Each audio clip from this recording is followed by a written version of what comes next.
Bolt fan, I feel different about this year. I really do. I have some hope for our Bolts, and this year it just seems a little bit different. I know we got the players last year in free agency, but this year seems important with the moves we're making, and I think some of you are downplaying it. Hit me in the comments below if you have hope for our Bolts this year. Now, this intro is going to be a little bit longer than normal because I have to sit here and say thank you. I just hit 1,000 subscribers on YouTube, meaning KA13, the mini helmet, is going to be given away. Yes, Keenan Allen is going to be given away to one of you lucky subscribers. Why? Because I like to give back. I'm a nice guy. So, all you have to do to enter is subscribe to the channel. I'm going to be running the giveaway in about a week from now. Today is August 10th. So, I will run the giveaway. I will put out a video, maybe even a short on it. And then you will have to hit me up on the video if your name comes up. So, don't want to waste any more of your time.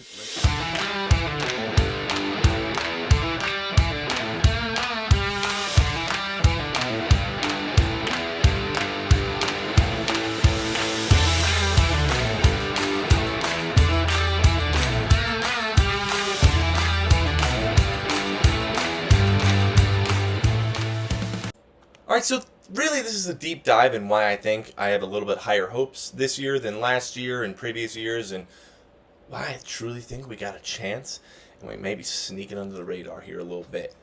So, number one, the Chargers just released their first unofficial depth chart. And there's some takeaways here, but I want to go over some position battles that, this is from Bolt Beat, that have already been decided at the training camp. So, number 3, you got the kicker Cameron Dicker.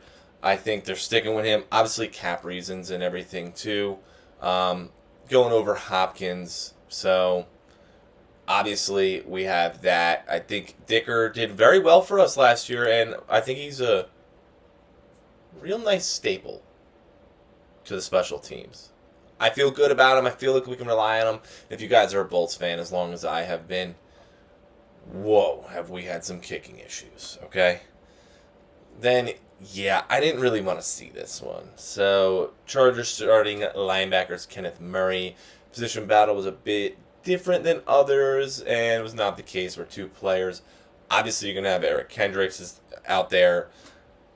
But, right here at the bottom half right here, but at the very least, Murray is playing so well in training camp, and he's guaranteed his spot in the starting defense alongside alongside Kendricks at linebacker. If he starts struggling during the year, then the team will revisit potentially making a change. If you guys caught my video a couple videos ago about the Chargers and what I expect them this season, I don't expect Murray to be our starter halfway through the season. I expect Henley to make that jump. Let's move on to the third one here. This is huge. Tuli Tuipulotu as our edge 3. Ready? Team not only needed to add a third edge rusher that could play important snaps for the defense, but they also needed to bring in his replacement. This makes me so happy to read. Alright, this is definitely going to be Max last season. Sorry for the tongue twister there. In LA, and Tuipulotu has the chance to earn the starting role in his second year. Do you know how big that will be for our team? Mack will be a loss no matter what. To replace Khalil Mack, ooh, that's going to be tough. But Tuli Tuipulotu coming in and possibly taking the starting job in year 2 is gigantic. Ready? He was particularly great on Sunday in the team's inter-squad scrimmage. Granted, the offensive line was missing some key players, but he still played far better than Rumph did. I personally don't think Rumph is... He's a very deep rotational piece. I'm happy they're naming Tuipulotu as Edge 3. Now, I wanted to cover this because I want to get into the unofficial depth chart, and I want to break this down. Okay, so here's the Chargers' unofficial depth chart. Sick picture, by the way. Obviously, we know who QB1 is. You got the backups of Stick and Duggan. As the Chargers fans, we also know they used to they keep 3 QBs on that roster. Starter, obviously, we have Eckler at starting running back. But who do we have at 2? Kelly Spiller. I expect this really to be the 3. This is what I expect to be the 3. The first 3. Fullbacks, only Xander Horvath. We have to get him more involved. Boom. Now, this list is going to get interesting too.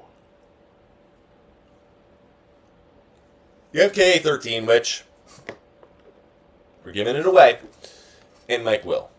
Okay, then you got Josh Palmer and Quentin Johnson. I probably have it in this order, but really this is going to be a 3A, 3B. All depends on the scheme and what they're looking for. You got Guyton on the physically unable to perform list.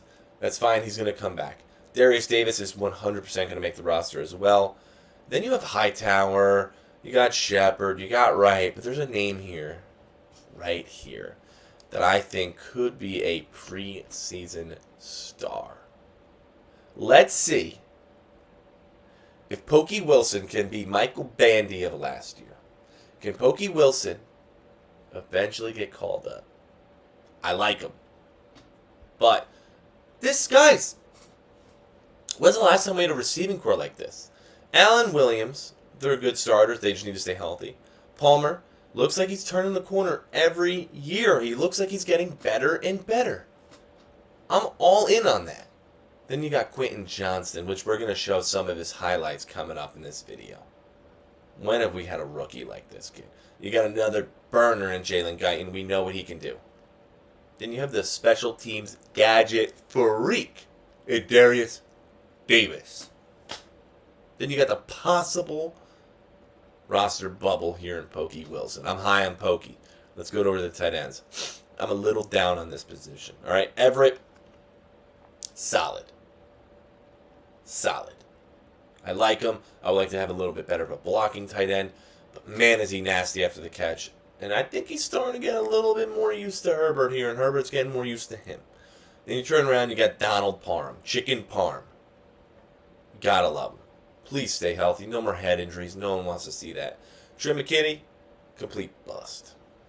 I'm going to put it out there right now. Trey McKinney, bust.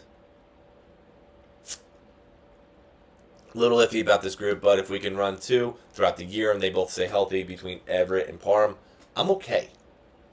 I'm going to scroll here and going to pause here so you guys can look at this. Do you guys realize this? And I'm going to hit you with a stat in a second. Pipkins and Slater, left tackle and right tackle. We have Slater back. We did all that last year without him. Backups, Sorrell, and I like Pleasance and Zach Bailey. Okay, I don't really know much about Andrew Traynor, I gotta be honest. But I like our tackles. Pipkins showed out last year. But it gets even better. Look at our interior offensive line. Zion Johnson, the rookie from last year. Jamari Sawyer, who absolutely balled out in replacing Rashawn freaking Slater. This kid balled out for us last year. Now you got him at right guard. We had so many issues at guard last year, man. And then we got one of the best centers in the league in Corey Linsley. I love Jordan McFadden as a backup. I like Brendan Hines, Will Clapp. They're decent backups. They're not going to come in and be a Jamari Sawyer. Let me replace that. Let me say that here. But I'm high on Jordan McFadden, and I want to see what he's going to do in this preseason game. By the way, guys, we should probably be live for that preseason game. We're going to be chatting it up. But I want to cut away from this website for a second and hit you guys here. Hello? One of the biggest jumps from last year to this year in PFF's offensive line ranking has been us and the Indianapolis Colts up 8. Why? The name in green. Jamari Sawyer's impressive play at left tackle last season, filling in for an injured Rashawn Slater, has earned him the starting guard spot. He posted a 76.4 PFF pass blocking grade as a rookie. 3 penalties. At left tackle. 3. The best player is obviously Rashawn Slater. Played only 175 snaps before going down injured last season, but even in that short time, he showed where he picked up, where he left off his rookie season. 3 total pressures across 113 pass blocking snaps, and is one of the best left tackles in the game. This is the biggest reason why I'm high this year. I think this is the best line Herbert has gotten, and this is one of the best lines in the league. They have him ranked. They have the Chargers ranked in the top 10. When's the last time we've seen a solid Los Angeles Chargers offensive line? I love this, man. I freaking love this. Let's cut back to the depth chart. Now look at the defense, all right? You got SJD, Sebastian Joseph Day. Love him, love his ego, love everything about him. Austin Johnson's going to start on the physically unable to perform list with a Tito Ogbonia. Then we brought back Morgan Fox. Huge on that. Nick Williams, this guy right here, Scott Matlock, and Gerard Clark. These are the 2 main players that I want to see through our preseason. But, man, Scott's making the roster. I'm telling you that right now. But Clark, come on, baby. Put that work in. Let me see you out there on week 1. Let me see you get some rotation. I think they can. I really do. And this position makes me a little more exciting, too. So you got Joey Bosa and Khalil Mack. There's so much pressure on these 2. Yes, they got hurt. But I think this year is going to be different because of Tooley. Right there. Chris Rumph, you can put an X on that. I'm over him. I'm honestly over him. I'm an honest Chargers fan. I'm over Chris Rumph. A lot of you are too, I'm sure. But you got Tuli Tuipulotu. Let me see what this kid can flash. And if he is what we think he's going to be, yes, sir. It's going to keep that rotation healthy, and it should keep Bosa and Mack fresh. It's what we need. Now, I'm finally happy with our cornerbacks. And this or right there, I'm not sold on. Our first 3 are JC, Michael Davis, and Asante Samuel. Let's see JC Jackson play a full season. I know he had the injury last year, but come on. Michael Davis absolutely balled out last year. I'm the first one to say I was wrong. I had him on the cut list. Why bring him back? Michael Davis, baby, you proved me wrong along with a lot of other people. Asante Samuel Jr. will forever be known for that 3 interception game that we blew. But he's turning the corner. Then, I love the fact that they have or Jasir Taylor. Why? Why? Because he made the jump. Please have Jasir Taylor battle with Asante Samuel, Michael Davis, J.C. Jackson to take some time. I would love that. Why? Puts us in a better position. Have 4 capable starting corners. You know one of these boys will probably be banged up for a game. If we can replace him or run 4 corners out there, whew, I'm in. Love the cornerback depth. Even Dean Leonard. I like it. Now this is where I get nervous. That first one, man, Derwin, we all love him. You know that's not a problem. But Alohi Gilman. Oh boy. I wanted to address this. John Johnson did not sign with the Chargers. Don't know if you guys saw that, but on the other side of Derwin, you're going to have Alohi Gilman, Raheem Lane, JT Woods, who needs to redeem himself for tackling his own player last year. We all saw that as well. This makes me nervous. Then you got kickers. We already said Cameron Dicker. I expected this. Hopkins is a bit of a cap hit. We're going to try to trim that down already. Then you got J.K. Scott. And then Josh Harris. I can't wait to see this man out there, man. Ooh, Darius Davis. I can't wait to see you and how they use him. Let's jump into some videos, huh? Let's jump into some videos and break some of this down. First, we got to take a quote from Keenan Allen. Los Angeles Chargers are welcoming former Dallas Cowboy offensive coordinator Kellen Moore onto their sidelines. This is a huge, possibly the biggest reason why I'm high. We have a nice offensive line, and we finally got rid of Joey Lumpcake. Joe Lombardo is gone. The dude was a bump on the log. I could have pulled up Madden and had a better playbook. I'm tired of the stick routes. Here we are, though. Kellen Moore. And what are we going to notice different about his offense? I'm going to show you in the next couple videos, but let's start with a quote from our man, Keenan Allen. With Joe Lombardi, I was stuck at the slot the whole time. I'm inside and outside now. We're all kind of inside and outside now, playing everything. It's harder to game plan for. I love this. Do not limit your receivers at all. Have them all over the place. Line them up everywhere. I love it. I love this. Keenan Allen is a route god.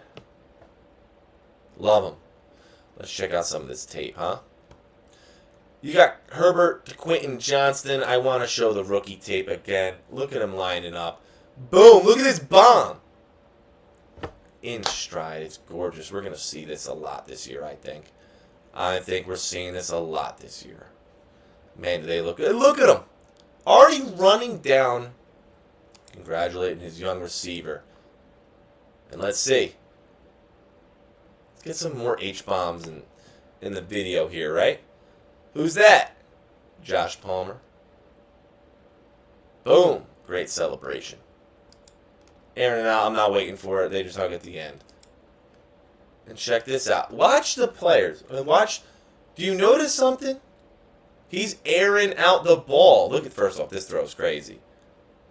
He's just airing out the ball. Deep routes. We didn't see this. We didn't see this in previous years.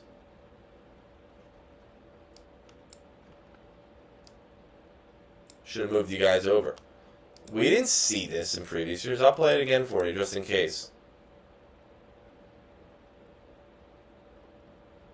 We didn't see this at all in previous years. Not under Joe Lombardi. This tells me already, Kellen Moore, you have a better offensive playbook. More variety. More different levels. And it's what you need to do with Herbert. Herbert has been taken down every single year since his rookie year. Joe Lombardi, baby. He's gone. Man. I'm going to wrap this video up saying, there's hope for my Bolts. And I love it. What do you guys think?